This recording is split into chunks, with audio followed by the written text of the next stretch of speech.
you can see we're ready. If it rains, we got the wets, and we're ready for them. So got to be impressed with Sean. He's riding well.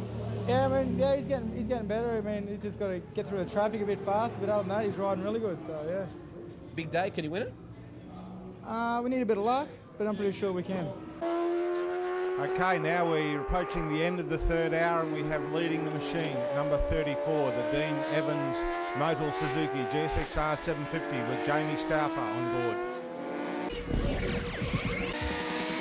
Well, let's take a look at the hour in review, and there's been plenty of exciting moments. Warwick Nowland came out and had an impact on the race straight away. Got himself to the race lead. Plenty of guys, unfortunately, throwing their machines down the road. The Stevens boys struggling just a little. Full course yellow coming out. Trouble here too for the Rock Whalen combination. Team Budget Army also having their fair share of dramas. However, Chad Turnbull has been turning up the wick almost a little too much aboard the Kawasaki after a great battle with Stouffer.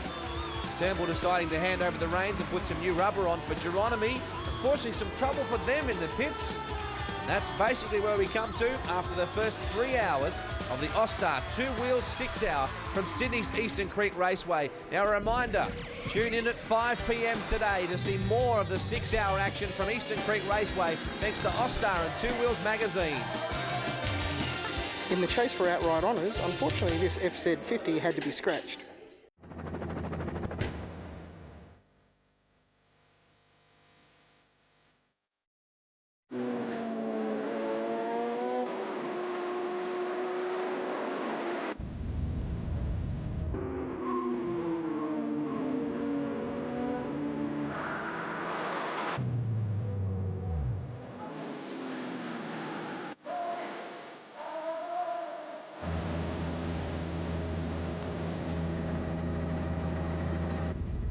Welcome back to Sydney's Eastern Creek Raceway. You're watching the second half of the Austar 2 Wheels magazine 6 hour endurance race. And there has been some unbelievable handlebar heroics so far this afternoon. Dennis Neal is going to take us for a lap around this circuit, courtesy of the Eastern Creek Motorcycle Wreckers onboard camera. Michael Dowson will give us a high-speed look at the circuit, and Dennis Neal, who joins me in commentary, will give us a bit of a better understanding of how you get around this place. And people, keep your eye on that speedo, that digital telemetry there on the dash. Dennis, over to you, mate, and I hope Michael Dowson stays upright. Well, this is awesome. Great footage here. He's leaving the pits on this awesomely powerful 150 at the rear wheel horsepower R1. Just warms the tyres up here, comes down to turn 12, onto the straight now, big double apex left-hander. You see them winding up through the gears, 10, 11,000, 220, 230, 240, 250. Jeez, these things accelerate. 285 kilometres per hour. Back a gear through the very fast turn 1. Just get the bike online, get hard on the throttle again, hold it through that one gear, then back down through the gearbox. The second gear to this left-hand turn 2 corner. Off cam, we've got to be very careful coming out of here. Short shifted into third, as he does there now. And lean the bike over to the right, up into fourth gear. On an R1, you've got to be careful not to lift the front wheel too much over this crest of the hump there. Hold fourth gear, back down to third through the right-hander here, turn 4. Get on the power early and get your line set up for this next turn 5. Third gear through here, change into fourth once you've got the thing straightened up. Try and straight line it through this little dogleg section of the track here for the climb through turn 6. Climb up the hill, very, very fast part of the circuit, up into fourth gear, third gear here, fourth gear up to the blind left-hander at the top of the hill here. Really hard in the mouth stuff. Hold fourth gear through here, third, back to second for the tight right-hander here. Very important to get the power on early here. Now this is where our R1 can really spit you over the bars, light up the rear tyre, up through the box again, fourth gear into fifth. Very, very fast part of the track here, down to turn 10. That's very important. Back to third gear here through this big double apex, right out to the right. Back on hard on the throttle as you come onto turn 12, through turn 12, onto the straight. You see the tacho climbing, 160, 170, 180, 190, 200, as fast as I can speak. Just drive right up through the speedo, all the way to 289 kilometres per hour. To hit there through the very fast approach to turn 1. Now that's a real fast lap on the Michael Dowson R1 for the Austar 2 Wheel 6 Hour.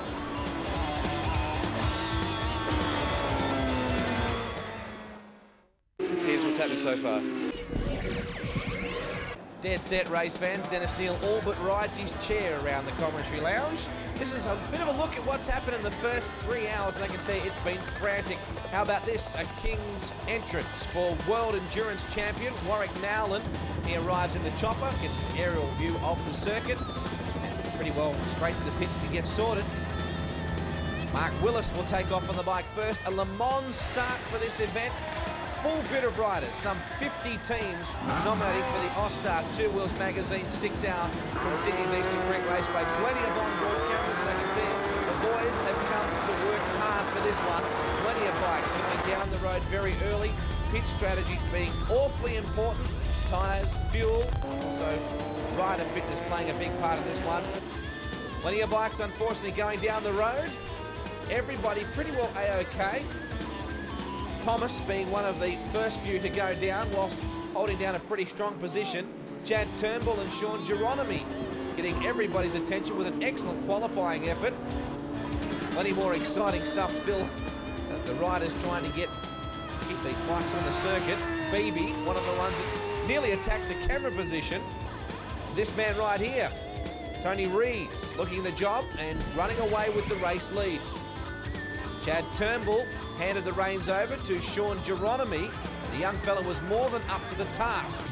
Mark Willis came into the pits to hand over to Nowland. Michael Dowson handed over the Yamaha. But Marty Atley is back after riding for an injury some weeks ago. Graham Morris aboard the Bike Biz Yamaha. Unfortunately, trouble for Chapman aboard the Cessnock Motorcycles entry. It brought out the budget car and truck rental pace car. We saw this happen a few times in the first 3 hours, unfortunately. Back out in front, and it was Graham Morris who was to lead away, but Warwick Nowland, showing why he's the World Endurance Champion, was chasing him down hard, and then Motul Suzuki. Hour 3, and Morris well and truly with his hands full. Warwick Nowland began his attack and through to the race lead on the Newcastle veteran. Nowland not long after handing over to talented Curry youngster Jamie Stouffer, whilst the Stevens boys certainly had their hands full going into turn 1. A full course yellow.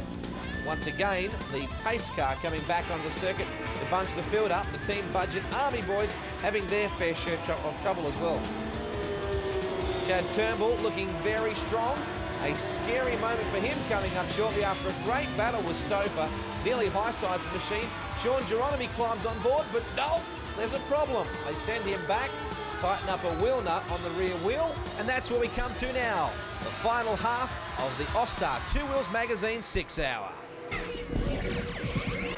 Well, that was a really brief look at what has been an exciting first 3 hours. Now let's move to the last half of this 6 hour event, and you can see now Trevor Jordan coming in, the Trevor Jordan team at the very least, and Eddie Warren is a big part of this race team today. Hasn't done a great deal of road racing competition, but man, he's been around a supercross and motocross track a time or two. Well, that's right, and that's the beauty of these 6 hour races. You can get other teams involved, and Trevor Jordan runs a successful Kawasaki dealership down in Wollongong. Eddie Warren works for him. Eddie enjoys his racing. They decided only a couple of weeks ago to enter it and have some fun, and that's exactly what they're doing.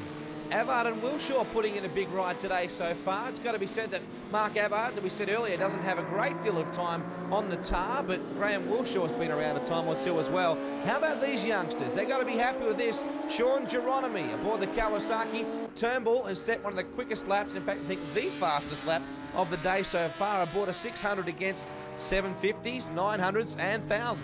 Yeah, no, he'd be very happy, and he's proven that he's an established star and has in fact set the fastest lap here today.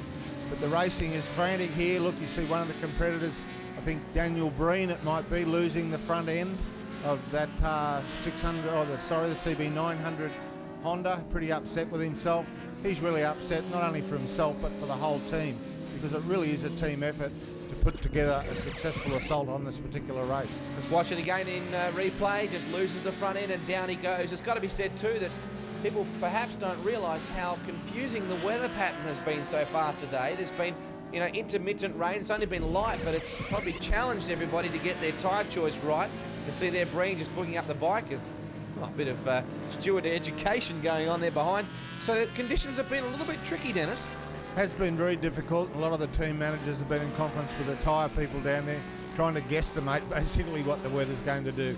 At this stage, even when it did shower for a bit, there wasn't enough rain to necessitate changing from the slick tyres to the full wets. I think Daniel Breen might have just been collecting a few breaths there. That one might have hurt a bit more. Meanwhile, sweeping through the traffic. Oh, there's our race leader, by the way, Daniel Stouffer. Aboard the 34, it's Jamie Stouffer, my mistake. The Stouffer boys do look very similar on the bike, but Daniel's not even here today. Sweeping out of the left-hander, things are going very much to plan at the moment for the machine that is going to be brought back by City Motorcycles if it's brought back in one piece, right? Yeah, no, Dean Evans has done a great job stringing this team together in about a week and a half. The boys from Motorcycle Weaponry have been doing a fantastic job preparing the bike and doing the wheel changes and tyre changing. Frank Pons has tuned the suspension on the machine, and the riders are putting in a great effort putting the whole package here together. Our young Jamie Stouffer is doing a great job. There's a lot of pressure on him here to hold his end of the bargain up with the two very well-known riders that he's with, but he's certainly lived up to the occasion so far. Frank Pons, I wonder if he's from the Pons Institute. Coming into the right-hander. I'm the only one that's smiling, Dan. I must have got that one right through on you. Here is the 88 team, the Ducati. This is an interesting story right behind this. A lot of endurance success so far to this team's credit. Certainly have. John Lyons, Mike Sutherland and Peter Hinton doing a fantastic job on this two-valve machine here today. It's been supplied through by Fraser's Motorcycles and has some assistance with Michelin tyres, Castrol, the Bears and the Ducati Owners Club are the backers of this machine, and they're doing a great job on a machine with only about 80 odd horsepower against these much more favoured high-powered bikes. They've certainly got some credits to their name already in terms of endurance championships, and the Ducati, in fact, has a pretty interesting statistic in terms of endurance here in Australia. Yeah, it has, and I believe that machine last year was the first time worldwide that a Ducati has won a production-based class in an endurance race. So they've got a lot of credentials behind them, and they're living up to it here today because they, at this stage, look like taking out the Bears class if they continue where they are. Well, we're getting towards the business end. This has been a long day so far for some of these guys. Stouffer is enjoying this. He is the reserve rider and getting plenty of seat time on a brand spanking new Suzuki. So he's got to be enjoying the day so far. Not only that, he gets to ride with two very decorated internationally and nationally riders. Yeah, that's exactly right. Great experience for him. And back when I used to ride in the 6 hours, as it is now, it is really great experience because you've got a lot of time on the bike and you're out there with other competitors, and when the faster competitors come by, you try and hang on to them for a half a lap, or even if it's only a few corners. You can learn more in a 6 hour race than you can racing right throughout the year. Graham Morris still hanging on there out there doggedly, gives away quite a few years these days to some of his younger adversaries, but man, look at Stouffer just braining them at the moment. Earlier in the day, it looked like it was going to be a pretty tall order for the Dowson team, but they've soldiered on. They had a pretty poor qualifying run, but they're really starting to come back now. Avard and Wilshaw have been a real surprise pack, and I think these guys are really getting right up there. They certainly are, and the team looks good. They've got matching leathers on there. The bike is supplied through South Lakes Motorcycles, and the owner of South Lakes down there working on the machine. Real hands-on team, not with a lot of budget, but they're doing an admirable job.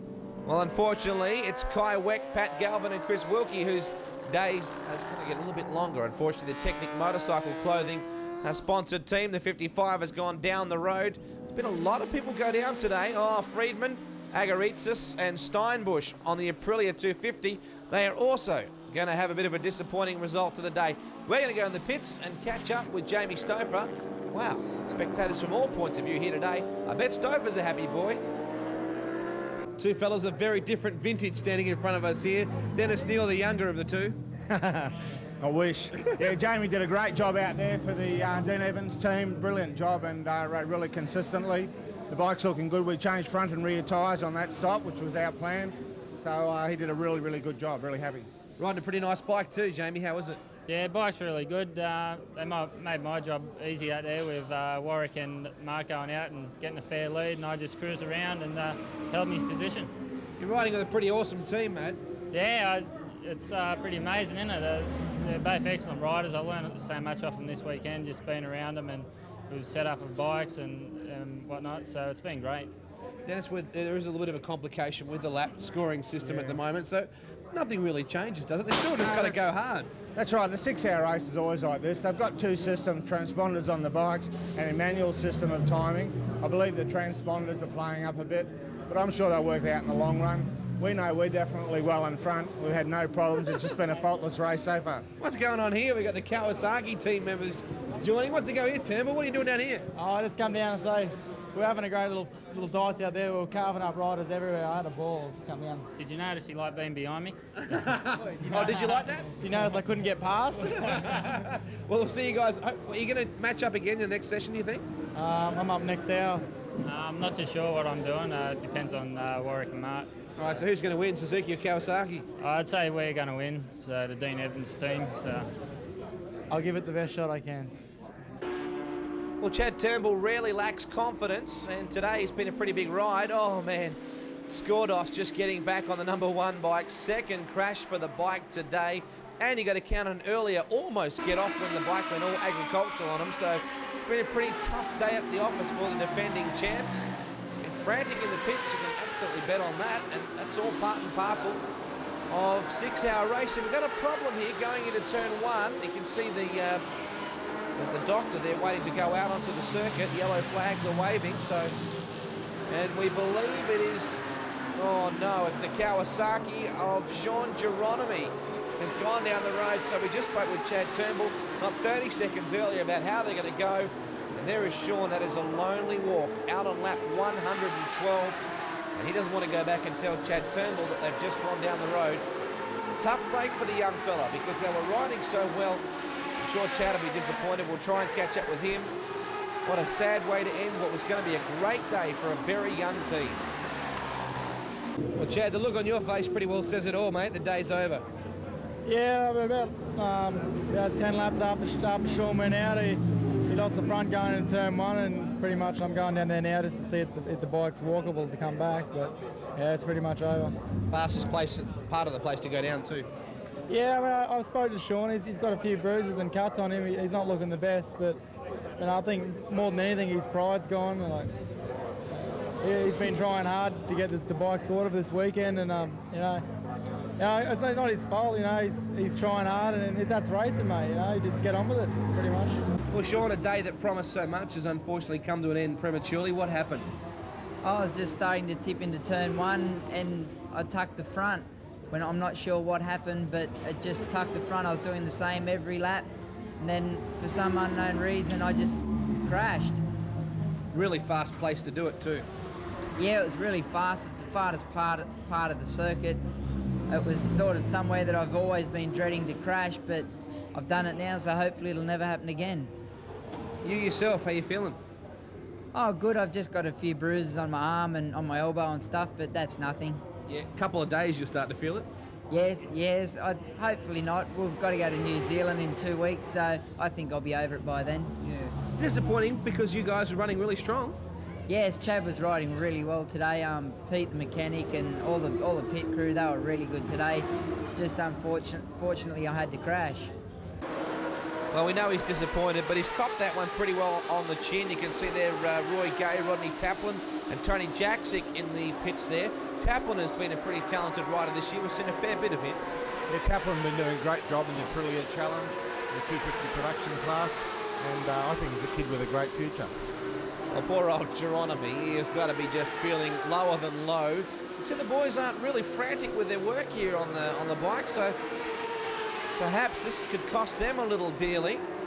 Geronimi's going to be feeling badly, but Turnbull's going to wear it too. Well, Turnbull, yeah, it's very disappointing, but as I say, that's racing. Everyone's out there trying to do their best, and they certainly were doing great things on that 600 up to the point where Geronimi just suffered the pressure and did a bit of a Geronimo off it. Paul G back on the number 7 bike. The bike bears Yamaha, so a little bit of tactics in terms of rider positioning going on here at the moment. It's rocketing away and looking very good on the 34 bike. Our first string rider, the number 34 bike, is Warwick Nowland. In fact, he's back on the machine, so Nowland can really turn up the heat here. Back to the 42 of Mark Gallagher, Mark Peterson and Steve Harley aboard the Panorama Motorcycle Club entry. Oh man, it just gets worse for the 28 team. going off the circuit. A lot of guys having some offs today, so does you get a bit tired and concentration start to waver? Well, I think that's what happens. Yeah, it is a long race, and it's one of the 400 clubman class machines there, taking the escape road, having a bit of a look around, thinking, I was pretty lucky. A bit more pit action here with the number 2 machine coming in. It's Michael Dowson, R1 from Sydney Eastern Creek Motorcycle Wreckers. He's going to hand over to Marty Atley. Marty doing great things here today, considering that he's just come back from that severe injury earlier in the year at Broadford, where he broke his leg quite badly. You know, he's a passionate racer and he wants to do well today, especially with Dowson riding as his teammate. They're just chatting in the background there as we take some fuel on board the immaculate Yamaha. Time to lock up the tank and get back out there. Atley will swing his leg over. Dowson just giving him that information. This is really turning out to be an interesting race now, with, unfortunately, Turnbull and Geronimo being taken from the event. So, Atley, man, he's always doing everything 100 mile an hour, that guy, isn't he? Dowson will probably put a bit of an older head on young shoulders today. Yeah, that's right. Michael's more the calming influence, but they're in quite a heated discussion there while the mechanics are just finishing off the final preparations to get it out on the machine for another stint. So Atley about to go out. We'll watch with interest how he fares. Well, you got yourself to blame for this one. We came back, like you said. How you feeling? As I anticipated, I think. No, actually, it's not bad. Now the race is in the middle of the way and the boys are starting to settle down. The riders aren't sort of so erratic. There's a couple of crashes out there, but the track's in good shape. Had a few sprinkles of water, but all in all, I'm enjoying it. How do you judge it when you're starting to get a few sprinkles of water? I mean, how do you judge when it's time to knock it on the head a bit? When the water starts to really sort of bubble on the screen, that means the track's starting to get a bit of penetration. But the track's got enough temperature in it now, and you could probably run a fair while before we actually had to bat off. But obviously you sort of keep an eye out to see what everyone else is doing. But no, the track's in good shape. That little bit of coolness has probably made it a bit easier on the riders. So all in all, good so far. I don't know. I think he looks pretty good considering how many laps he's been doing. He's giving away a bit of age to guys like this guy right here, Warwick Nowlan, who is just a superhuman athlete. To be able to ride the endurance at the level he does and to go away and win a world championship, I think Dowson's doing a fine job. Yeah, Michael Dowson is doing a great job, and the old fellas are really rising to the occasion. But certainly this team, for a team that was only put together in like a week and a half, is just doing a great job at this stage. I don't want to put the mocker on them, but they're just running smoothly and everything seems to be running perfectly. The pit changes are going well, the tyre changes are going well, the refueling's good. All the riders are performing very similar times. One of the machines there pulling a bit of bodywork. That's a naked bike now. Yes, it's become a naked bike very, very quickly. Wow, Mark Panos, he's a big boy, isn't he? Looks very, very tall on the machine. And that is, of course, the Motorcycle Concepts bike, the R1, owned by the promoter of today's racing, Dave Stone. So, interesting stuff there. Panos doing well. Paul Bailey, you're getting all set to go, mate. I see you sitting down there getting fired up. How you feeling? Yeah, good, really good. Yeah, the bike's going really, really nice. We're happy with the pace we're doing, and yeah, things are looking really good at this point. What's your plan? Great. With the Buell, it's just to stay out there for another hour and 10 minutes. We're going to do 3 stints of that, then we'll do tyre changes at the end of that, and then shorten up the stints to the next 3 races, next 3 rides after that. How are you going to feel towards the end? I'll be right. Been training pretty hard for this. Terry O'Neill, I can tell him I've lost about 8 kilos, so I'm looking good. Oh, a police officer with a sense of humour. I like that. Mind you, I wouldn't have liked to have annoyed that bloke. These guys are doing a heck of a job aboard the Buell, the Blacktown Harley-Davidson sponsored team. He's always got the sponsorship deal on the back there, is Paul. He's a very big man. This is a real feather in their cap to be still running this strongly. Well, we're up to the 4-hour mark, basically, coming into the 5th hour soon. Yeah, no, they're going very, very well, and it just proves the reliability of these machines under race conditions. Machines that probably aren't designed to do this type of thing. They're more of a cruiser type bike, but it's doing a great job out there and running around smoothly all day so far. Away goes Bailey. He leaves the building. We'll see how he fares later on. Simon Souness and Garth Jones aboard the 77 bike, having a pretty good day today. It's got to be said, it's an effort just to be still circulating at this point in the race. Nowlan is just blasting away at the moment. Avard and Wilshaw still running in the 3rd spot. They've got to be happy considering the 2 teams in front riding with that 3-bike system. So just at the moment, the duo, the older heads, are doing a pretty good job. Yes, they are, and it's really getting to the interesting point of the race now where often your mind can start to wander And that's why it's important to really keep on the pace. That's what Warwick Nolan was telling you in one of his earlier stops, that you've got to really keep concentrating on racing, because if your mind starts to wander and you think what you're going to be doing tonight or tomorrow or something else, that's when you fall into problems and you forget the speed you're doing, because you've been out here for several hours running around at these high speeds, and it all becomes a little bit blasé after a while, and you just can realise how quickly you can get into trouble when you make a small mistake. These guys are locked together. This is kind of an unusual situation right here. Certainly not something you expected to see at any point during the event. They are locked together. They managed to free themselves and both head back to the tar now, so it could have been a little bit nasty. Problem has been averted. Back to the greens. Well, let's take a look now at hour 4 in review, and unfortunately for Sean Geronimi and Chad Turnbull, they're about to become a casualty. Likewise, Daniel Breen, who threw the model down the road. Weather conditions were starting to play a bit of a factor in this. Stouffer was enjoying his time. Abbott and Wilshaw having a blinder so far today, while others, unfortunately, fell by the wayside. Thomas and Skordos having an absolute Barry Crocker today. They've unloaded a couple of times. Sean Geronimi, though, unfortunately threw the Kawasaki down the road, ending the day for himself and Chad Turnbull on a day that promised so much. It's still pretty hectic. We've even got bikes locked together. This man, Warwick Nowland, is leading the herd. He's expected to stay there at this point. And so we begin hour 5, and it's business as usual for Warwick Nowland and the Motul Suzuki team. The 750 has not missed a beat, although at the very start the guys were a little bit concerned that they didn't want to get off the line. Remember, Mark Willis was a bit concerned about that. No furrowed brows in that pit area right now. The rest of the team are having to just watch in awe as Nowland manhandles this machine around Sydney's Eastern Creek Raceway. I noticed too that G has climbed on board the Bike Biz machine. Speaking of which, out comes Graham Morris. I imagine they're keeping Tony Rees for the last segment. That would seem to make sense, Dennis Neal. Yeah, that's right. I'd say they try and put their fastest rider on for the last segment, have new tyres in the machine. The last hour is when lots of things can change and happen.